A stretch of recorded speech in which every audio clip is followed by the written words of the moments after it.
Welcome back to the evolution of Formula One, the ultimate pit stop for everything Formula One. Today's video is about the top 10 Ferrari moments in Formula One history. As we all know, Ferrari are synonymous with Formula One. As the longest-running team in the history of F1, it goes without saying they have the greatest history of all the teams. Let's have a look through their rich history decade by decade to review their most iconic moments. Alfa Romeo dominated the first 2 years of Formula One in 1950 and 1951. They had the best car, the Alfetta 158, and the best drivers in Nino Farina, Juan Manuel Fangio, and Luigi Fagioli, also known as the 3 Fs. Ferrari's start in Formula One was a mixed bag. Surprisingly, they missed the first ever F1 race in Silverstone in 1950 when Enzo Ferrari decided to pull his cars from the race. In general, they just couldn't compete with Alfa Romeo in 1950, but in fairness, none of the other teams could either. Then came the famous date for Ferrari, the 14th of July 1951. Ferrari won their first ever F1 race at Silverstone. Argentinian driver José Froilán González won the race in the Ferrari 375.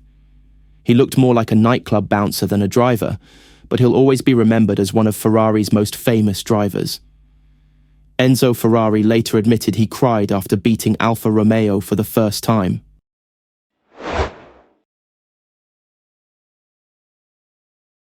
When Enzo Ferrari finally stopped crying after the relief of beating Alfa Romeo in 1951, Ferrari then started taking Formula One very seriously and took over the reins from Alfa Romeo.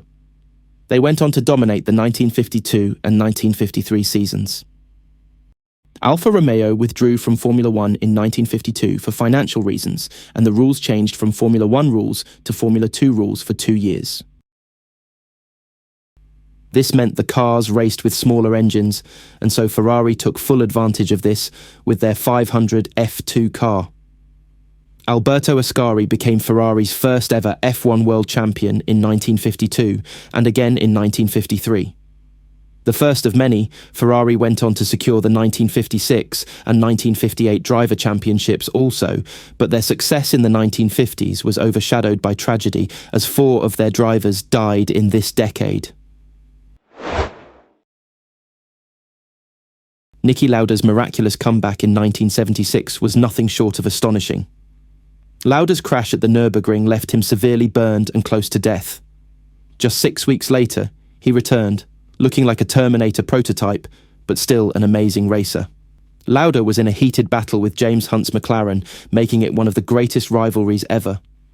Lauda pulling out of the rain-soaked Japan finale and losing the title to Hunt was a remarkable finish to a season. He proved he had the guts to walk away when it mattered, but I'm not sure Ferrari saw it that way.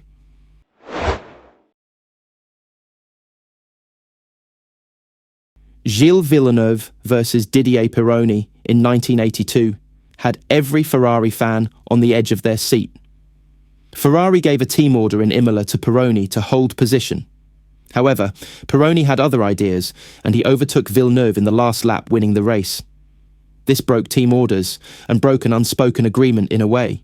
Villeneuve was furious and vowed never to speak to Pironi again, but tragically, he died in qualifying at Zolder.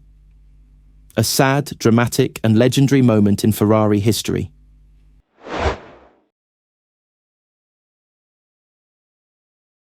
Michael Schumacher was known for being a ruthless driver and wanting to win at all costs.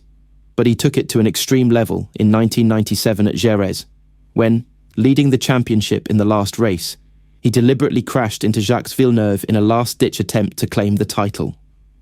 It was more destruction derby racing than Formula One racing. But as the saying goes, desperate times call for desperate measures. It backfired spectacularly as Villeneuve went on to finish third in the race and claim the World Championship, while Schumacher was disqualified entirely from the championship by the FIA. After some desperate attempts at claiming the title and breaking his leg along the way in 1999, Schumacher finally landed his first Drivers' Championship with Ferrari in 2000. However, he didn't stop there. This was just the beginning.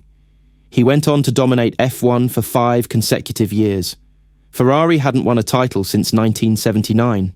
Basically, the F1 equivalent of Real Madrid not winning the Champions League for 21 years.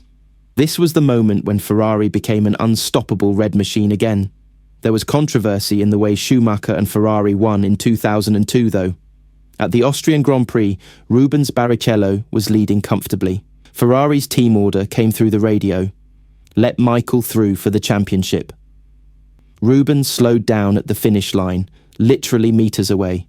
Fans booed, commentators fumed, even Schumacher looked embarrassed. FIA immediately banned team orders. For a little while anyways.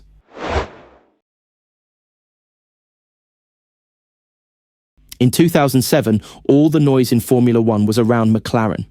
They were sensationally excluded from the Constructors' Championship for illegally possessing some Ferrari confidential documents and were awarded a staggering $100 million fine for their troubles. On top of that, their new rookie driver at the time, Lewis Hamilton, was in full-on war mode with reigning double world champion Fernando Alonso. It was like something out of Marvel Studios' Captain America versus Iron Man. Even after all this controversy and battling, it still looked like it would be a McLaren driver winning the title. Enter Kimi Räikkönen.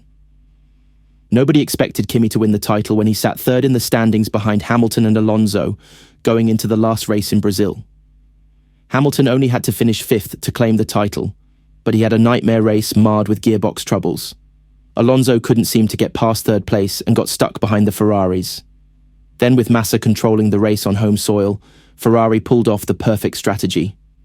Yes, Ferrari used to be good at strategies. Ferrari pulled off a flawless undercut and Kimi snuck through like a silent assassin to take the lead. The Iceman became champion, Ferrari's last driver title.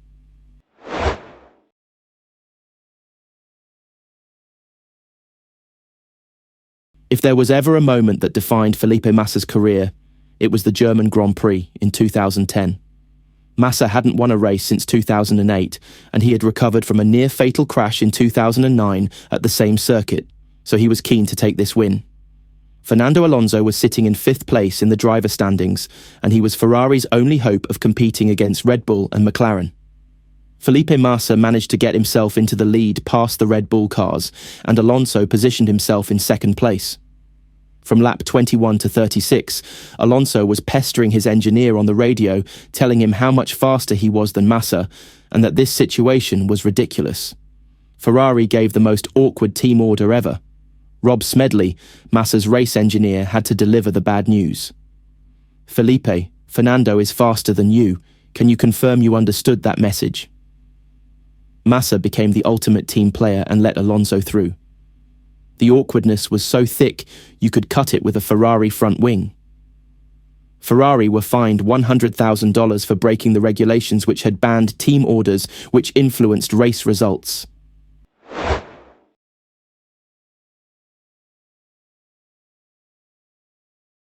If Ferrari in 2019 was a soap opera, then the Brazilian Grand Prix was the explosive season finale. Sebastian Vettel was a four-time world champion and Ferrari's main driver. Charles Leclerc had just come up through Ferrari's driver academy. The tension had been building between the two drivers, and there were several incidents at the Bahrain, Monza and Singapore Grand Prix.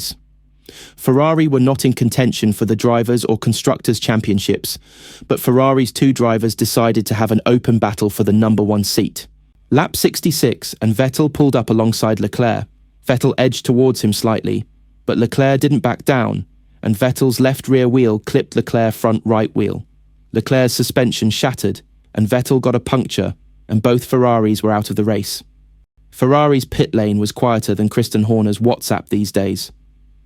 In typical racing fashion, Leclerc blamed Vettel, and Vettel blamed Leclerc. Ferrari blamed both drivers, the ultimate face-palm moment for Ferrari in modern times.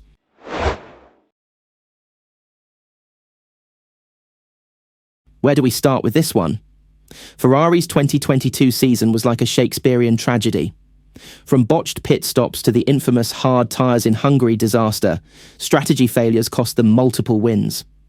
Leclerc was on course to win on home soil at the Monaco Grand Prix, but after it rained, Ferrari panicked and double-stacked their cars in the pits. Leclerc was told to box now, but then told to stay out, but it was too late, he was already in the pit lane. Leclerc was fuming for obvious reasons and finished the race in fourth place. Leclerc was leading the race at Silverstone late on when the safety car came out. Red Bull pitted Verstappen for fresh soft tyres. Ferrari left Leclerc out on old hards, but then pitted Sainz instead, who was behind Leclerc. Sainz immediately passed Leclerc on the restart, and Leclerc was eaten alive by others on fresh tyres too. Sainz won the race. Meanwhile, Leclerc was fourth again. Leclerc was fuming again for obvious reasons and was seen in a heated exchange with then team leader Mattia Binotto. Hungary Grand Prix this time, and surprise, surprise, Leclerc was leading again. Red Bull pitted Verstappen for fresh mediums, while Ferrari decided to leave Leclerc on hard tyres. Leclerc quickly lost any pace he had, and Verstappen passed him out to win the race. Ferrari realised they had made a mistake and pitted Leclerc again to change to medium tyres. Too little too late, Leclerc finished the race in sixth place. Ferrari's strategy calls were getting so bad now they were almost looking deliberate or like sabotage. Leclerc lost at least 5 potential race wins due to Ferrari's strategy calls that season. They turned a potential title challenge into a distant P2 finish. Christian Horner and Max Verstappen couldn't believe their luck at times. Ferrari became a bit of a laughingstock in the paddock amongst all the teams that season. Mattia Binotto didn't last too much longer either. There you have it, the top 10 most iconic moments of Ferrari's Formula One history. We look forward to seeing what the future holds for Ferrari, especially now with Lewis Hamilton on board. We hope you enjoyed this video. Please don't forget to like, subscribe and share for more videos like this. Until next time, keep your engines running.